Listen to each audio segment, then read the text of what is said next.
আসসালামু আলাইকুম। আজকের ভিডিওতে দেখানো হচ্ছে কিভাবে ঘরে খুব সহজে ও কম উপকরণে সুস্বাদু বিফ বিরিয়ানি তৈরি করা যায়। নরম জুসি গরুর মাংস, সুগন্ধি বাসমতি চাল আর মশলার দারুণ কম্বিনেশন এই বিরিয়ানিকে করে তোলে একদম পারফেক্ট। তো চলো আমার এই স্টেপ বাই স্টেপ রেসিপিটি ফলো করলে তোমরাও কিন্তু খুব সহজেই রেস্টুরেন্ট স্টাইলে বিফ বিরিয়ানি বানাতে পারো। আর এটিকে তোমরা পরিবার ও বন্ধুদের সাথে উপভোগ করো, খেতে কিন্তু এটা খুবই ভালো লাগে। তো ভিডিওটাকে স্কিপ না করে প্রথম থেকে শেষ পর্যন্ত দেখতে থাকো।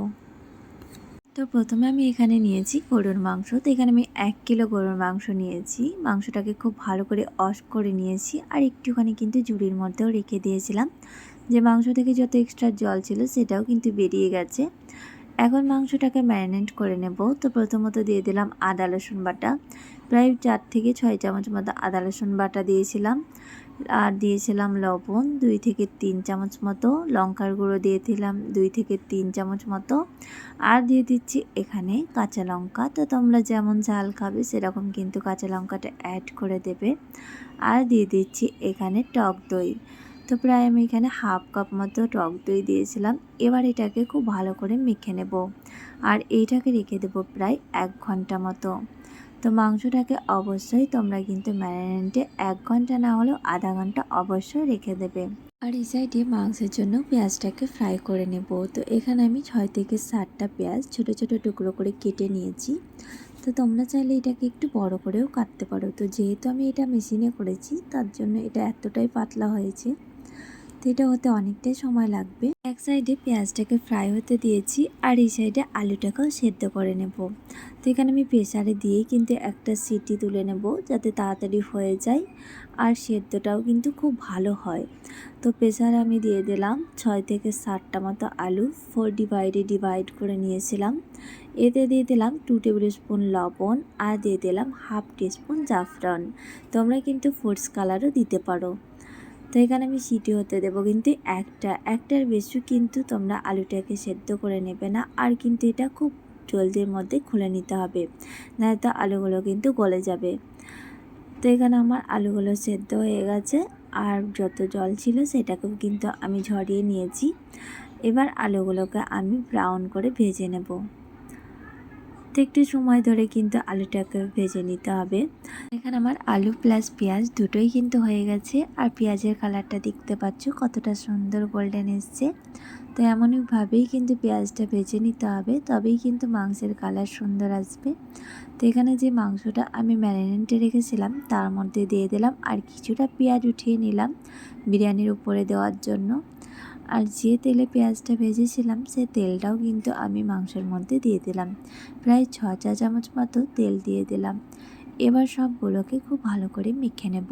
এখানে আমার মাংসটা মাখানো হয়ে গেছে, এবার মাংসটাকে রান্না করে নেব। তো এর মধ্যে দিয়ে দিচ্ছি কিছুটা গোটা মশলা। তো এখানে দিলাম কিছুটা গোলমরিচ, 6 থেকে 7টা লং, 2 ইঞ্চি দালচিনি, 4টে ছোটো এলাচি, একটা বড় এলাচি আর দিলাম একটা তেজপাতা, আর দিয়ে দিচ্ছি 1 কাপ জল। এবার সবগুলোকে খুব ভালো করে মিক্স করে নেব। তো একটু নাড়াচাড়া করার পরে এটাকে ঢেকে রেখে দিয়েছিলাম প্রায় 10 মিনিট মতো। আর এখানে 10 মিনিটে দেখতে পাচ্ছ জলটাও কিন্তু অনেকটাই বেড়ে এসছে। এবার এটাকে গ্যাসটাকে কমিয়ে হতে দেবো প্রায় 1.5 ঘন্টা মতো।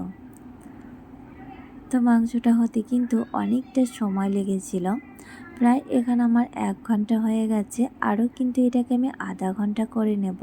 তো মাংসটাকে কিন্তু খুব ভালো করে কষতে হবে। বিরিয়ানির মাংস যতটা ভালোভাবে কষা হবে খেতে কিন্তু ততটাই ভালো লাগবে। এখন এর মধ্যে দিয়ে দিলাম 2 চা চামচ মতো জিরে ধনে পাউডারের গুঁড়ো, 2 চা চামচ মতো দিয়ে দিলাম এখানে বিরিয়ানির মশলা। এবার মশলা দুটোকে খুব ভালো করে মিক্স করে নেব।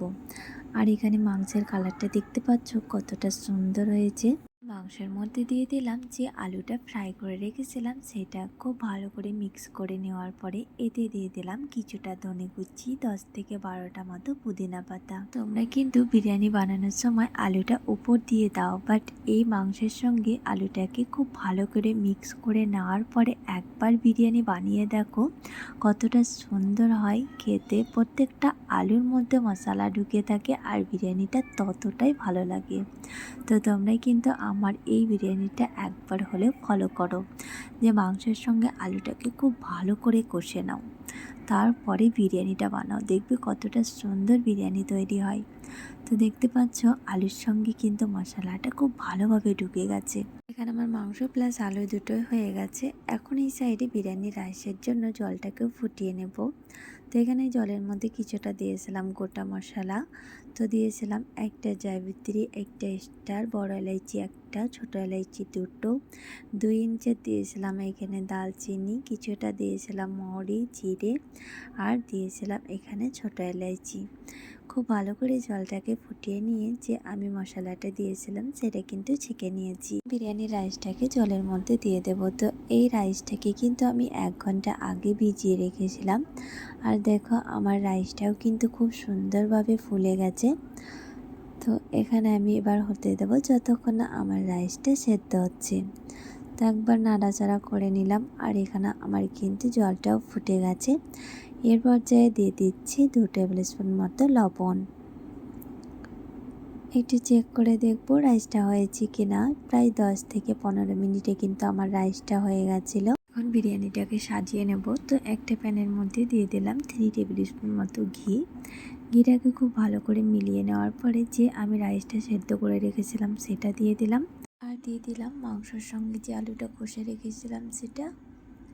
ওর থেকে দিয়ে দিলাম কিছুটা ভাজা পেঁয়াজ, আর দিয়ে দিলাম 2 টেবিল স্পুন মতো ঘি, আর দিয়ে দিলাম কিছুটা বিরিয়ানি মশলা।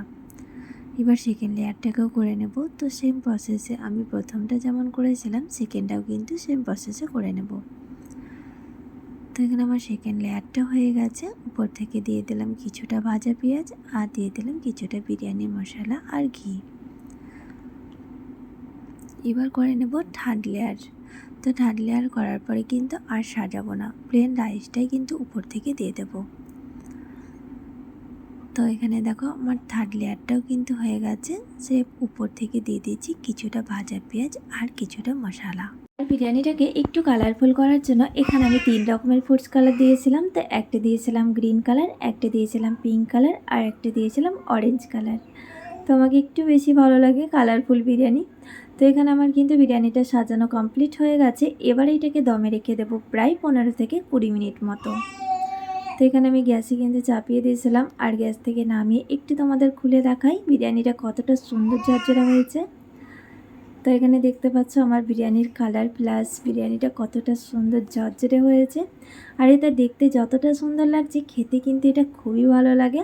তো সামনেই আসছে বকরিদ, তো তোমরা কিন্তু এমনই বিরিয়ানি বানিয়ে খাও আর তোমার ফ্যামিলিকে খাও। তো চলো আজকের মতো ভিডিও এখানেই শেষ করছি। আর হ্যাঁ, আমার বিরিয়ানি রেসিপি তোমাদের কেমন লেগেছে প্লিজ লাইক, কমেন্ট আর শেয়ার করো। আর যারা নতুন আছো তো চ্যানেলটিকে অবশ্যই সাবস্ক্রাইব করে দিও। তো আজকের মতো ভিডিও এখানে শেষ করলাম। বাই, টাটা, আল্লাহ হাফেজ।